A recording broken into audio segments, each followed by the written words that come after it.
لڑکیاں نماز کی پابندیاں نہیں کرتی، وقت رہا بھی تو سوئے رہتی ہیں، قرآن و سنت کی روشنی میں بتائیے۔ نمازوں کو ترک کرتی رہتی ہیں، خاص طور پر عشاء وغیرہ کی نماز۔ بہنوں اور بیٹیوں، یہ بتاؤ کہ نماز کا مسئلہ اب ایسا ہے کہ جس کے بارے میں کسی کو کوئی عذر نہیں ہو سکتا کہ ہمیں معلوم نہیں ہے۔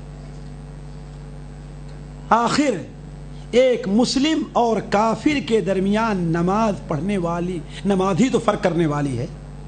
ذرا سنن ابن ماجہ کی اس حدیث کے اوپر بھی غور کریں اس حدیث کے اوپر کہ اللہ کے رسول نے کیا ارشاد فرمایا؟ المرأة اذا صلت خمسها وصامت شهرها واحسنت فرجها واطاعت بعلها تدخل من اي ابواب الجنة شاءت۔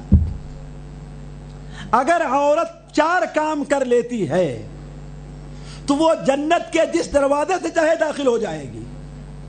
وہ 4 کام کون ہے؟ ذرا غور کریں۔ پہلا کام کون ہے؟ کہ 5 وقت کی نماز پڑھ لیتی ہے۔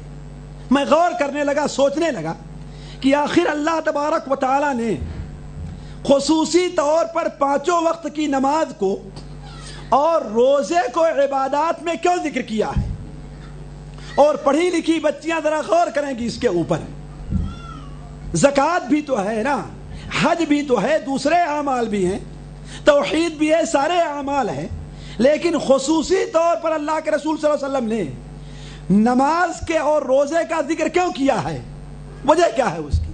میں غور کرنے لگا تو میرے سمجھ میں بات آئی کہ اللہ تبارک و تعالی نے عورت کے ظروف اور حالات کو مردوں جیسے نہیں رکھا، اس سے مختلف ہیں۔ کوئی بھی عورت اگر صحت کی زندگی گزار رہی ہے تو وہ پورے مہینے 5 وقت کی نماز برابر نہیں پڑھ سکتی ہے۔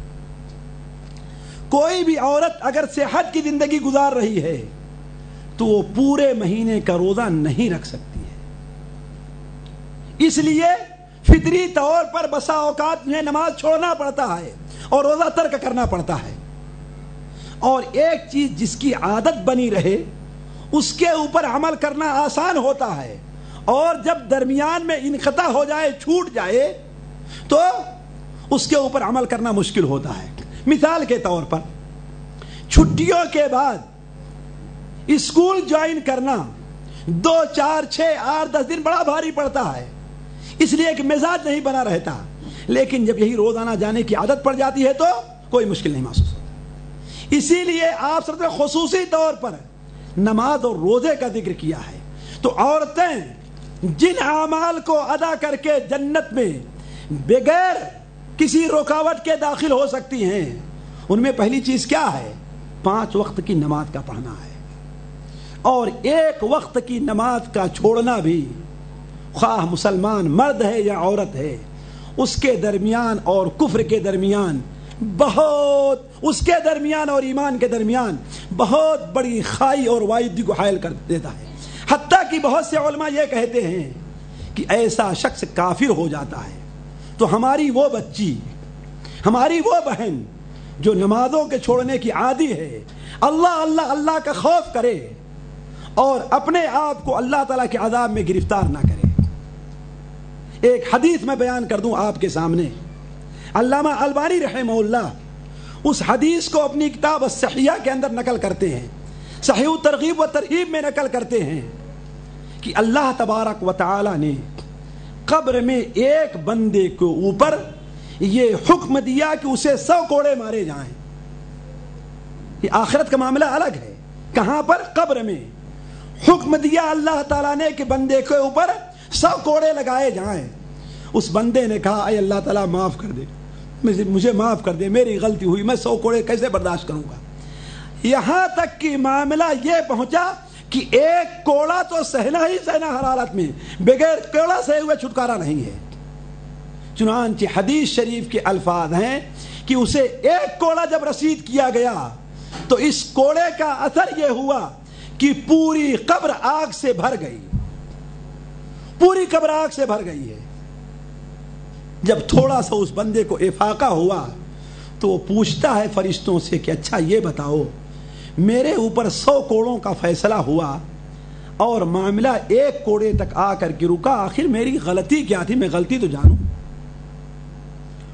ذرا ہمارے بھائی بھی، ہماری بہنیں بھی، ہماری بچیاں بھی، ہماری بوڑھی مائیں بھی ذرا غور سے سنیں کہ وجہ کیا تھی۔ وہ اس نے زنا کیا تھا، اس نے ڈاکہ ڈالا تھا، اس نے چوری کی تھی، وہ بے نمازی تھا، کیا تھا آخر؟ وجہ کیا تھی؟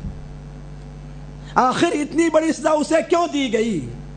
فرشتوں نے کہا تو نے اپنی زندگی میں 1 وقت کی نماز بغیر وضو کے پڑھ لی تھی۔ تم نے ذرا سوچیں بہنوں، جب 1 وقت نماز کا یہ عذاب ہے، 1 وقت نماز کے تھوڑی سی کوتاہی سے بغیر وضو کے پڑھ لیا، تو جو شخص نمازوں پر نمازیں چھوڑتے جاتا ہے، نظمت مطلب اس کی چھوٹ رہی ہیں، وہ ہماری بچی ہے یا ہمارا بھائی ہے، ہماری بہن ہے یا ہمارا بیٹا ہے، ہماری ماں ہے یا ہمارا چچا ہے، کوئی بھی ہے، ذرا سوچے اس کا حشر آخرت میں کیا ہونے والا ہے کہ 1 نماز کے چھوڑنے پر اتنا بڑا گناہ اس کے اوپر ہے اور اتنی سزا اسے دی جا رہی ہے۔ تو یہ پہلا گناہ اس کا تھا، اور دوسرا گناہ یہ تھا کہ وہ شخص ایک مظلوم کے پاس سے گزرا اور اس کی مدد نہیں کی۔ خلاصہ کلام یہ کہ ہر اللہ اور یوم آخرت پر ایمان رکھنے والی بہن اور بچی اور ماں سے میری گزارش ہے کہ کم سے کم 5 وقتہ نماز کے بارے میں کوئی کوتاہی نہ کریں، اللہ اللہ اس کی پابندی کریں، ورنہ یہ پابندی نہ کرنا، اس سلسلے میں سستی اور کوتاہی کرنا ہمارے لیے دنیا کے اندر بھی اور آخرت میں بھی بہت بڑی مصیبتوں کا سبب بن سکتا ہے۔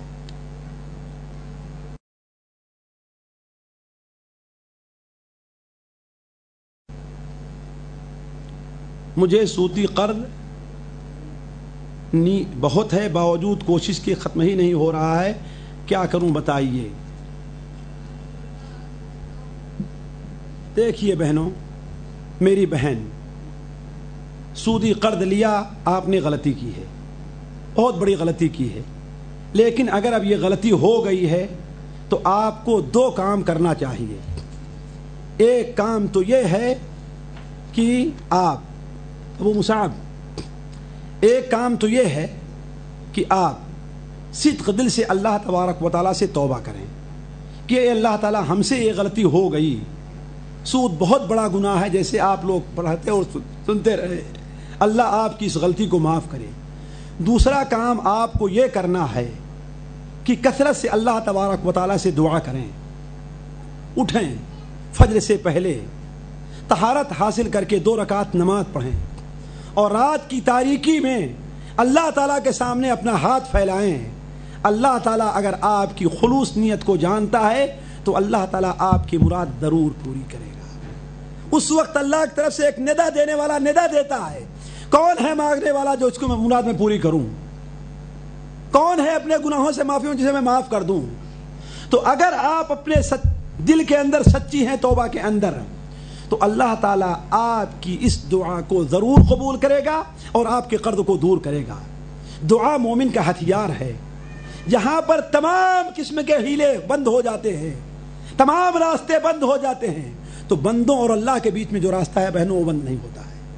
تیسرا کام یہ کرنا ہے کہ بعد فاعل خیر اور مالدار حضرات جو ہیں ان سے پرائیویٹ طور پر کسی کے ذریعے آپ گفتگو کیجئے اور ان سے گزارش ہے کہ اس سلسلے میں آپ کی مدد کریں۔ اگر ان کے کچھ پیسے بینک میں ہیں اور اس پر انہیں سود ملتا ہے تو وہ سود نکال کر کے آپ کو دے دیں اور آپ کو قرض ادا کر دیں۔ مال حرام بود بجائے حرام رفت، وہ حرام مال تھا، حرام جگہ پر خرچ ہو گیا ہے۔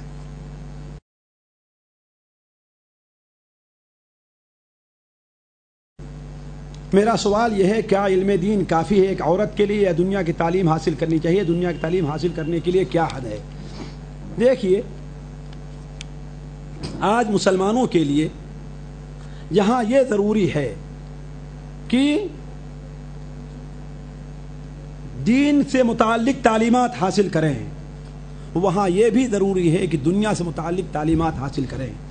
آج بڑی اہم بات ہے کہ مسلمان لیڈیز ڈاکٹر ہوں، آج بڑی اہم بات ہے کہ مسلمان نرسیں ہوں، لیکن اس کے اندر شرط یہ ہے کہ شرعی حدود جو ہے لباس و حجاب کے اس کی پابندی کریں، اور میں جانتا ہوں کہ اگر اس کی پابندی کرنا چاہیں تو اس کی پابندی میں رہ کر کے وہ دینی تعلیم حاصل کر سکتی ہیں، وہ دنیاوی تعلیم حاصل کر سکتی ہیں۔ تو یہ ضروری یہ ہے، سب سے اہم چیز تو ہے کہ دنیاوی تعلیم اتنی انہیں حاصل ہونی چاہیے جس سے حرام و حلال کی ان کے اندر تمیز ہو۔ اس کے بعد ضرورت کے تحت جس قدر معاشرے کو ضرورت ہو اس کے تحت دنیاوی تعلیم بھی حاصل کرنا ضروری ہے۔ اور